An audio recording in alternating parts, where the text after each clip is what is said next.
পাওয়ার প্লের king Taskin Ahmed. পাওয়ার প্লেতে তাসকিনের দুর্দান্ত বোলিংয়ে ওয়েস্ট ইন্ডিজকে হোয়াইট ওয়াশের পর প্রীতি জিন্তার বিশেষ সুখবর। বাংলাদেশের ক্রিকেট ইতিহাসে এক নতুন দিগন্তের সূচনা হয়েছে যখন তারা ওয়েস্ট ইন্ডিজকে 3 ম্যাচের টি-20 সিরিজে হোয়াইট ওয়াশ করেছে। এই ঐতিহাসিক জয়ে বিশেষ ভূমিকা রেখেছেন বাংলাদেশ পেস আক্রমণের অপ্রতিদ্বন্দ্বী তারকা তাসকিন আহমেদ। তার দাপুটে বোলিংয়ের কারণে ক্যারিবিয়ানরা ব্যাট হাতে কিছুই করতে পারেনি, আর টাইগাররা বিজয়ের মাসে সেন্ট ভিনসেন্টে উড়িয়েছে তাদের জাতীয় পতাকা।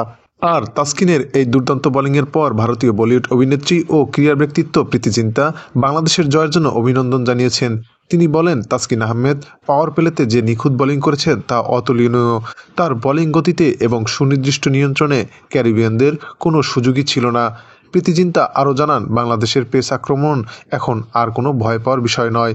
তারা প্রমাণ করেছে আন্তর্জাতিক মঞ্চে তারা প্রতিটি দলের জন্য চ্যালেঞ্জ ছুড়ে দিতে প্রস্তুত। শেষ পর্যন্ত বাংলাদেশের এই সিরিজ জয়ে তাসকিন আহমেদের বোলিং ছিল অন্যতম মূল কারণ। তার তীব্র গতিতে এবং সূক্ষ্ম বোলিং পরিকল্পনায় ক্যারিবিয়ানদের বিপক্ষে বাংলাদেশের দুর্দান্ত জয় নিশ্চিত হয়েছে।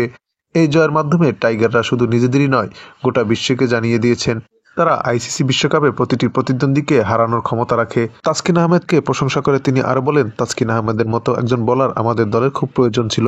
যদিও পরিকল্পনার ভুলের কারণে তাসকিন আহমেদকে আমরা দলে ভেড়াতে পারিনি।